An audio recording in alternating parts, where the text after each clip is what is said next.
चलिए बच्चों, आज हम पढ़ेंगे अ, तरलों की यांत्रिकी गुण का लेक्चर नंबर 5। तो आशा है आपने यहाँ तक की एनसीईआरटी पढ़ ली होगी। और अब हम आगे बढ़ेंगे ताकि हम अच्छे चैप्टर को समझें और आसानी से एनसीईआरटी अपनी कंप्लीट कर सकें। तो चलिए शुरू करते हैं।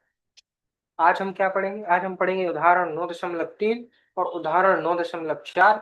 साथ ही हम पढ़ेंगे 9.2.4 जो हमारा नंबर है वो है द्रव चालित मशीन। इसके बारे में भी हम पढ़ेंगे। चलिए शुरू करते हैं लेक्चर को। चलिए पहला जो हमारा ये उदाहरण है, समुद्र तल पर वायुमंडल का घनत्व 1.29 किलोमीटर पर मीटर स्क्वायर है। यह मानते हुए कि ऊंचाई के साथ घनत्व में कोई परिवर्तन नहीं होता, ज्ञात कीजिए कि वायुमंडल का विस्तार कितनी ऊंचाई तक है। हमको क्या ज्ञात करना है कि वायुमंडल का जो विस्तार है वो किस ऊंचाई तक है।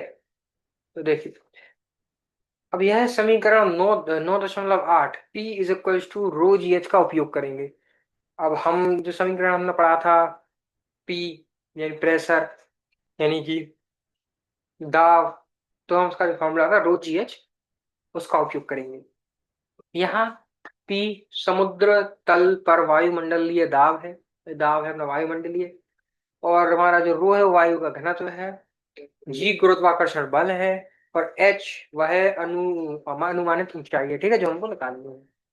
तो दिए गए मान रो की वैल्यू 1.29, गुरुत्वाकर्षण बल की वैल्यू 9.8 में पता ही है, और वायुमंडलीय दाब 1.01 10 की पावर 5 पास्कल हमें पता ही है। तो रो जी एच बराबर किसके हो गया? वायुमंडलीय दाब के बराबर होगा। तो अगर हम इसको नीचे ले आए एच के फॉर्म में, तो एच इस साइड हो जाएगा, दाब ऊपर हो जाएगा, रो जी नीचे हो जाएगा। वैल्यू रखेंगे तो हमारा जो उत्तर आएगा वह 7,989 यानी लगभग 8 किलोमीटर के आसपास हमारा आंसर आएगा। अर्थात यदि वायु का घनत्व स्थिर माना जाए तो वायुमंडल और समतुल्य, जो वायुमंडल का समतुल्य है विस्तार, लगभग 8 किलोमीटर निकलता है। पर वास्तविकता में ऊंचाई बढ़ने पर वायु का घनत्व घटता है और जी में भी हल्का परिवर्तन आता है। इसलिए यह 8 किलोमीटर केवल एक करीब करीब अनुमान है। समतुल्य या स्केल हाइट जैसा विचार अगर हम सोचे तो इसको, वायुमंडल का भौतिक विस्तार 100 किलोमीटर से भी अधिक तक जाता है, ये आपको याद रखना है। पर दबाव तीव्रता से घटता है। वायुमंडल का जो है भौतिक विस्तार 100 किलोमीटर से भी अधिक है, ये आपको पता होना चाहिए।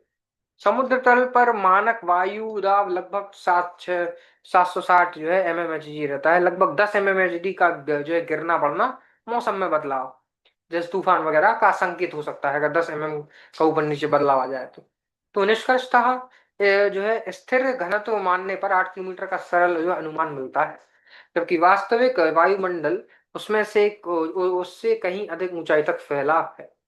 पर ऊपर जाते जाते दाब या घनत्व कह सकते हैं तेजी से कम हो जाते हैं। आगे बढ़ेंगे। ठीक। हाँ, ये लंबा है अपना एग्जाम्पल। चलिए, अब प्रश्न क्या कहता है, पहले हम प्रश्न पढ़ेंगे। प्रश्न है, समुद्र के जो है नीचे 1,000 मीटर यानी लगभग 1 किलोमीटर की गहराई पर ए परम दाब कितना होगा, गेज दाब कितना होगा, गेज दाब जो हमने पढ़ा था। इस गहराई पर पनडुब्बी की 20 सेंटीमीटर इंटू 20 सेंटीमीटर क्षेत्र वाली खिड़की, जिसके आंतरिक भाग पर दाब समुद्र तल पर वायुमंडलीय दाब के बराबर रखा गया है, पर आरोपित बल का आंकलन कीजिए। अब समुद्र जल का घनत्व कितना है? 1.03 गुणा 10 की घात 3 पावर 3 किलोमीटर पर मीटर क्यूब। और फिर वो गुरुत्वाकर्षण उतना 10 मानना है, इसमें 9.8 नहीं मानेंगे। चलिए, अब ए, यहाँ एच कितना दिया दिया हुआ है? 1,000 मीटर। रो है बताए दिया, और दिया हो ब्रास लास्ट दी समुद्र जल का घनत्व हमें दिया हुआ है 1.03 इंटू 10 की पावर 3। तो अब परम दाब का जो हमें फॉर्मूला समीकरण 9.7 में पढ़ा था, क्या था कि P बराबर P A plus rho g H. अब यहाँ पर P क्या है? 1.01 इंटू 10 की पावर 5 पास का हमें पता है। और इसमें जो है, अब पीए, अब क्या, अब फॉर्मूले में सारी वैल्यू रखेंगे, रो की, जी की, एच की, और सारी वैल्यू रखने के बाद हमारा जो उत्तर है वो लगभग 104 एटीएम के पास लगभग लगभग आ जाएगा। ठीक। इसको एटीएम में कैसे किया, क्योंकि हमें पता है कि 1.01 गुणा 10 की पावर 5 पास्कल को हम एक एटीएम लिख सकते हैं। अब हम गेज दाब पर देखते हैं। गेज दाब पर देखिए पीजी का फॉर्मूला होता है पी माइनस पी ए, और किसी किसके बराबर होता है रो जी एच के। तो अब हम सारी वैल्यू उसमें पुट कर देंगे, और उसके बाद हमें किसकी पीए की वैल्यू निकल जाएगी, क्योंकि पी की वैल्यू हमारे पास पहले से आ चुकी है। तो पीजी की वैल्यू निकालनी है, तो पी जो हमारे पास दिया हुआ है उसमें से हम पीए को माइनस कर देंगे और हमारा आंसर आ जाएगा। तो कितना लगभग आएगा वैल्यू रखने पर, सारी वैल्यू रखनी है, तो हमारे पास लगभग जो है आंसर आएगा 103 एटीएम में, कह सकते हैं 103 गुणा 10 की पावर 5 पास्कल। ठीक है। पनडुब्बी के बाहर दाब P is equal to P plus rho g h, और अंदर दाब ये है, इसलिए खिड़की पर जो है आपतित कुल दाब गेज दाब पीजी कुछ पीजीएच है। मतलब जो खिड़की पर जो आपतित कुल दाब है वो गेज दाब पीजीएच है। तो गेज दाब उस समय पर होगा, क्योंकि खिड़की का क्षेत्रफल कितना है 0.04 मीटर स्क्वायर। कैसे, वो अपन जो 20 सेंटीमीटर और 20 सेंटीमीटर दी हुई थी उनको हमने जो मिला दिया और मीटर स्क्वायर में कन्वर्ट कर दिया। तो इससे हम जो है आप बल निकाल सकते हैं। बल कैसे निकालेंगे, फोर्स इक्वल टू प्रेशर, बल इंटू क्षेत्रफल। तो हम दाब इंटू क्षेत्रफल, तो हम दाब को और क्षेत्रफल को गुणा कर देंगे, तो हमारा फोर्स निकल आएगा। क्या कहें, बल निकल आएगा। चलिए, अब तरल दाब में परिवर्तन के प्रभाव हम देखेंगे। तरल दाब में परिवर्तन के क्या प्रभाव है, आइए अब हम देखते हैं कि पात्र में रखे तरल और जो है जब दाब परिवर्तन जो है दाब परिवर्तन करते हैं तो क्या होता है। चलिए, अब देखिए, कल्पना कीजिए एक क्षेत्र जो है क्षैतिज बेलन है, जिसमें ऊपर पिस्टन लगा है। ठीक है। इस बेलन के जो है अंदर तरल भरा है, और इसके अलग अलग बिंदुओं पर तीन जो है उथर्व ट्यूब लगी हैं, जैसा कि चित्र 9.6 में दिखाया गया है। जैसे कि मैं आपको दिखाऊं, ये देखिए। ठीक है। हाँ, तो हर ट्यूब जो है तरल से जुड़ी है, देखा था आपने, इसलिए ट्यूब में तरलों का स्तर उसी दाब को दर्शाता है जो बेलन के अंदर उस जो है जोड़ बिंदु पर है। अब दो स्थितियां देखें, दो स्थितियां इसमें इसमें है। पिस्टन के नीचे दबाएं, दाब बढ़ाएं। पिस्टन नीचे जाते ही तरल पर अतिरिक्त दाब लगता है। पास्कल के नियम के अनुसार यह अतिरिक्त दाब समान रूप से पूरे तरल में फैलता है। नतीजा, तीनों ऊर्ध्व ट्यूब में तरल का स्तर एक जितना ऊपर उठता है। महत्वपूर्ण बात यह है कि स्तरों की वृद्धि समान होती है, क्योंकि जो दाब बढ़ाया गया है वह हर जगह बराबर पहुंचा है। अब पिस्टन के ऊपर अगर हम खींचे, पिस्टन को नीचे दबाने की जगह हम ऊपर खींचे, तो अंदर का दाब समान रूप से कम हो जाएगा। जो है तीनों ट्यूबों में तरल के स्तंभ एक जितना नीचे आ जाएंगे। इससे हमें स्पष्ट होता है कि तरल में दाब का कोई भी परिवर्तन समान रूप से सभी दिशाओं में संचारित होता है। इसीलिए किसी भी बिंदु से जुड़ी और जो है उथर्व ट्यूब तरल की ऊंचाई के रूप में उसी दाब को दिखाती है, और जब दाब बदलता है, जो बदला जाता है, तो ये ऊंचाइयां एक समान बदलती हैं। यानी इस प्रयोगात्मक व्यवस्था से पास्कल के नियम का सीधा प्रमाण मिलता है। स्थिर यह स्थिर तरल में लगाया गया अतिरिक्त दाब तरल के हर भाग और पात्र की दीवारों तक बिना क्षय के समान रूप से संचारित होता है। समझ गया, जैसे हमारा यह चित्र है। चलिए, अब पास्कल के जो है नियम का अन्य रूप देखते हैं। यदि हम पिस्टन को बेलन में धकेलते हैं तो तरल पर अतिरिक्त दाब लगता है। नतीजा, सभी ट्यूबों में तरल का स्तर बराबर उठ जाता है, यानी लगाया गया दाब हर दिशा में समान रूप से संचारित होता है। यह प्रयोग दर्शाता है कि किसी बेलन पर जो है दाब बढ़ाया जाता है तो वह पूरा तरल समान रूप से अनुभव करता है। इससे हम इसे और समान रूप से कह सकते हैं कि किसी पात्र में रखे तरल पर जब बाहर से कोई अतिरिक्त दाब लगाया जाता है, तो वह बल जो वह दाब बिना क्षय यानी बिना लॉस के तरल के सभी भागों पर सभी दिशाओं में समान रूप से संचारित होता है।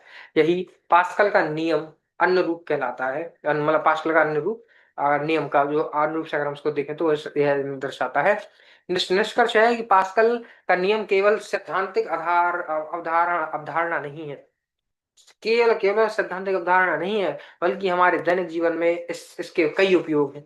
इसकी जो है सिद्धांत पर, इसी सिद्धांत पर पास्कल के hydraulic brake, hydraulic press, lift आदि बनाए जाते हैं।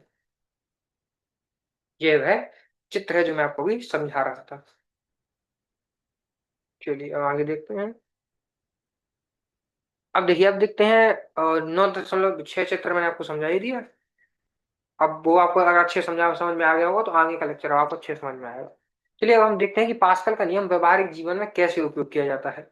अब देखिए, कई यंत्र जैसे कि जो है तरल चालित उठापक और तरल चालित ब्रेक, ठीक है, इन्हीं पर निर्भर है। जैसे मैंने हाइड्रोलिक ब्रेक वगैरह बताई, ये वही है। जो है हाइड्रोलिक, जो मैंने आपको लिफ्ट प्रेस बताया उसको तरल चालित उठापक कहते हैं, और जो मैंने हाइड्रोलिक ब्रेक बताया उसे तरल चालित चालित ब्रेक कहते हैं। अब सिद्धांत क्या है? देखिए, इन यंत्रों में तरल का उपयोग दाब संचारित करने के लिए किया जाता है, जिसमें ना कुछ चित्र 9.बी के अनुसार दो पिस्टन लगाए गए हैं। छोटा पिस्टन अनुप्रस्थ काट A1 और जो बड़ा पिस्टन अनुप्रस्थ काट A2। अब छोटे पिस्टन पर जब बल F1 लगाया जाता है तो उस पर दाब होगा F1/A1। पास्कल के नियम के अनुसार यही दाब तरल में समान रूप से फैलकर बड़े पिस्टन तक पहुंचता है।